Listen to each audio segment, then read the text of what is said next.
Hearing none, I would recognize a member from Calgary Mountain View. Thank you very much, Mr. Speaker. I'm very pleased to speak on second to Bill 11, Alberta Research and Innovation Amendment Act 2016. A really interesting and important time in our history to be trying to balance innovation, technology, new breakthroughs in healthcare and environment and biosciences and engineering. What a dilemma. What a dilemma this government faces in trying to both stimulate a new economy, get off our singular dependence on oil and gas, and foster new business and a new economy, given the many challenges that we face today, recognizing that oil and gas may never be the same in Alberta, that we actually are going to need some dramatic shifts in this province, and this is in fact the time to invest in research and new technology, and energy being one of them, certainly biosciences and biotechnology. What I'm hearing in the health sciences, precision medicine, where we're looking at the genome of people and defining whether people need a certain diet to prevent disease, whether they need, whether they can predict that certain exercise programs will have a significant effect on their blood pressure or not. The genetic field has opened up so massively that the new opportunities in healthcare, and of course the health system research that can help us make more efficient use of the professionals we have and the buildings that we have and the technologies that we use for testing people. All of that opens tremendous opportunities not only for more efficient use of our current resources, which is widely recognized to be inefficient in Alberta, and also to improve the quality of life for people who need and expect the kinds of technologies that improve their arthritic conditions, their blood pressure conditions, their diabetic conditions, whatever they happen to be. There are tremendous breakthroughs happening in terms of prevention and early intervention.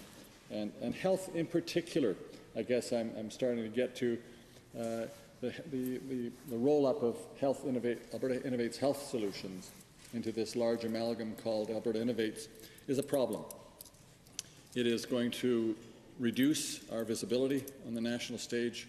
It is going to reduce our credibility across the world as a leader in medical research. It is going to diminish our capacity, actually, to improve the very system that is costing us so much. It is going to be, under this plan, rolled up into one ball in which there will be a board that, as I've seen it developed, and I know that there are lots of reasons for trying to bring this all together and manage more efficiently, but I think there are some real downsides to lumping environmental technology and energy solutions with the major spender in Alberta, which is healthcare. We have to focus, I think, in a special way on healthcare because of both the budgetary demands that healthcare presents and the tremendous leadership that Alberta has had for 40 years in healthcare. If the world sees that we are pulling back on this primary investment, then we are going to get less people coming here. We're going to have less investment coming to this province. We're going to have, I think, a real loss of both good people and confidence in the people in the profession. I'm not just talking about physicians, I'm talking about PhDs, I'm talking about nurses, I'm talking about lab people who are innovating new laboratory tests, I'm talking about imaging people who are doing exciting things in imaging, I'm talking about geneticists who are looking again at the genome and identifying tremendous opportunities for more targeted interventions for people at high risk, starting in childhood, starting in prenatal life, that can actually make a massive improvement in both their opportunities but also in the costs that they're going to engender in the healthcare system over time. So while I respect the decision to try to economize, that's the dilemma you're faced with. And for one, and I hope it's not just because I have a background in medicine, but because I see the tremendous economic as well as the health benefits of having a strong research agenda driven by those who are connected with the health system, not diluted by a bunch of people around the table competing for resources for their pet project, but deliberately focused and separate from, at some level, the larger board that's overseeing innovation in Alberta. As indicated, the budget of 2016 will reduce by $33 million the overall funding for Alberta Innovates, the corporation. And the government's press release states that we're committed to making it easier for Alberta researchers and businesses to navigate the innovation system. In some ways, it may be nice to talk about a single shop for innovation, but that's not the way research works, Mr. Speaker. These are very separate areas of research. They can communicate with one another, but if there is no shop front, if there's no storefront that says health research is here in Alberta, if it just says Alberta Innovates, the rest of the world is going to say, oh, okay, we've stopped that world-breaking record in medical research that we've had here for 40 years since Peter Lougheed first initiated the Alberta Heritage Foundation for Medical Research. So I think one has to look very carefully at that particular issue. And I'm willing to hear arguments in the other areas, but I don't think they're quite as persuasive because of the tremendous investment we're making in health already and the opportunity for more efficient use of our health services, as well as improving people's health in Alberta and reducing their costs as well through improved management of people with medical problems. Previously, health research received the lion's share of funding under the Alberta Innovates initiative. With the cuts now, health will lose its status as a research focal point. While the proposed merger will undoubtedly result in some cost savings, there's still a very real question as to whether health research, how it fits with the other three entities, and whether we will indeed not only lose in terms of efficiencies in our health system because we don't have the health system connected to the research arm and working together to improve outcomes, we also lose obviously the marketing or the business opportunities that come out of some of this fantastic research.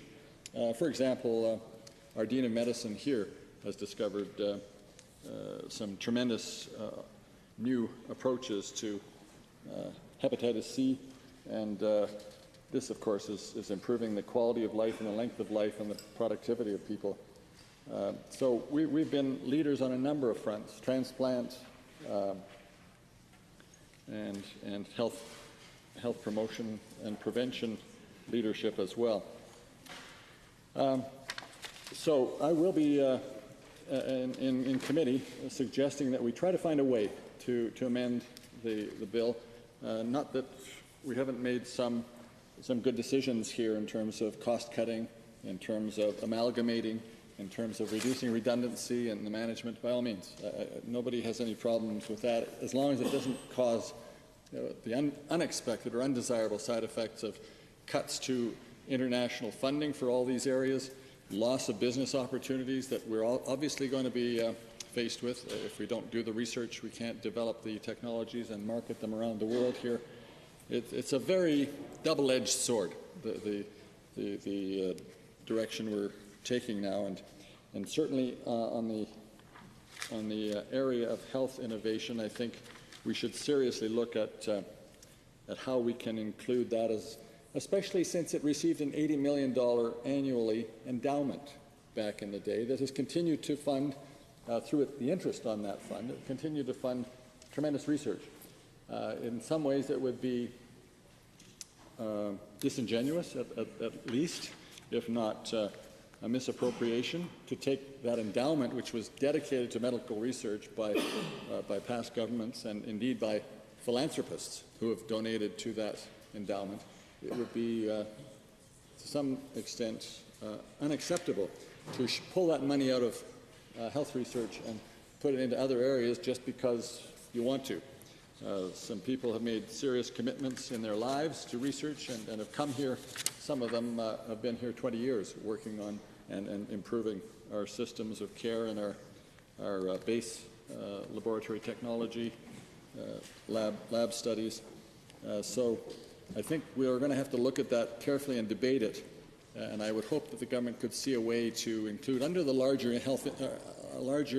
Innovation Corporation a separate branch of Health Innovates While I applaud the government's attempt to streamline, to manage more efficiently, and to ensure that we continue the strong legacy of research and knowledge translation and new technologies, which we desperately need in this province if we're going to get off the one-trick pony, let us not throw out the baby with the bathwater here, and let's make sure that we protect what has really been a tremendous asset to Alberta, both as a technical profession and as a marketing and business opportunity around the world. Thanks, Mr. Speaker. Are there any questions of the member from Calgary Mountain View under 29-2A?